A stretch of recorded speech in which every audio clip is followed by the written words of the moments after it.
200 families in the Komazi area in Mpumalanga are picking up the pieces after a storm accompanied by heavy rain wreaked havoc in 9 villages. Affected families lost almost everything, including their houses and other valuables like furniture and groceries. Newzroom Afrika's Mweli Masilela joins us from one of the most affected villages. Mweli, good morning. After all that destruction where you are, how are people coping after what happened? Hugo, I can tell you that it's a hot day here today, but on the side of the community members who are affected by the storm that hit on Friday here, most of them, they're saying that they've got nothing left, especially when it comes to their belongings such as furniture as well as food. But what we have seen is that the local municipality, which is Komazi Municipality, has sent some officials on the ground to both assess the situation as well as try to help wherever they can. We've seen them bringing in tents as well as some food parcels so that at least the community members here can have temporary shelter. Well, in terms of the situation on the ground, what we got from the spokesperson of the Komazi local municipality, that is Casualties, he's saying that so far it's 12 villages now that they found that they have been hit hard by the storm, and more than 200 families that have been affected. But of course, they are not done with the assessment yet, Hugo.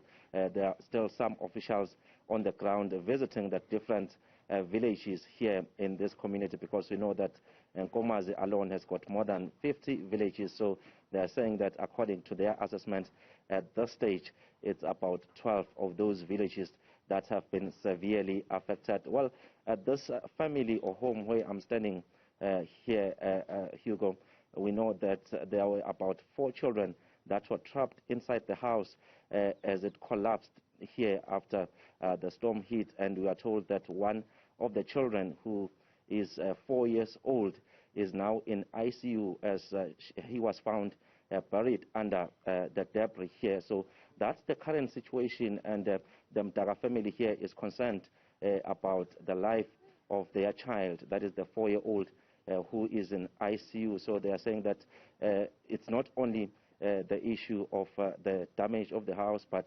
there are chances that they might lose one of their own. So that's how difficult the situation is here at this stage, Hugo. I suppose the next question that I'd like to ask, Mweli, is you talked about the local municipality coming in, doing an assessment. Have they offered any assistance to any of the families? I'd imagine that top of mind would be food and shelter for these unfortunate families. Yes, indeed, because this is a very poor municipality.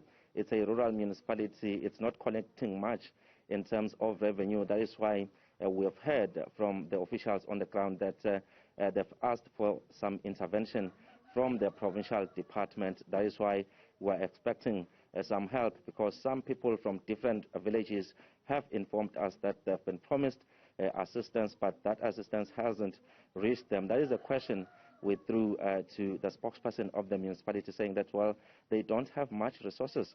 That is why they had to ask the provincial government to intervene. But also what we have seen here on the ground is that there are some good Samaritans, some of them coming from this very community, who are trying to bring in some resources. In fact, some of them have put together some funds to try and cook for those affected families, because most of them, they don't have shelter at this stage. They had to ask some neighbors to provide accommodation for them. They had to ask some neighbors to also help them with food. So that's the situation. In fact, let us hear from the spokesperson of the municipality. I spoke to him earlier. His name is Casualties, about the current situation here, Hugo. A number of houses were blown off. They don't have a roof as we speak. And there are people who got injured. They were taken to hospital. We have about 12 people who are still in hospital who got injured. We are still monitoring their situation. However, as we are continuing with this disaster, we have identified that a number of people do not have houses.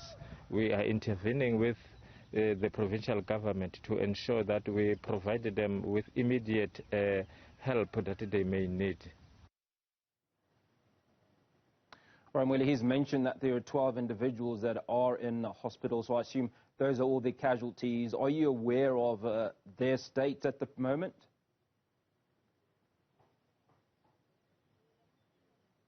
Can you please repeat your question, Hugo? I said we understand that the number of individuals that were injured outside of the little boy that you talked about are numbering 12. Has there been any assessment as of this morning to establish how those individuals are doing?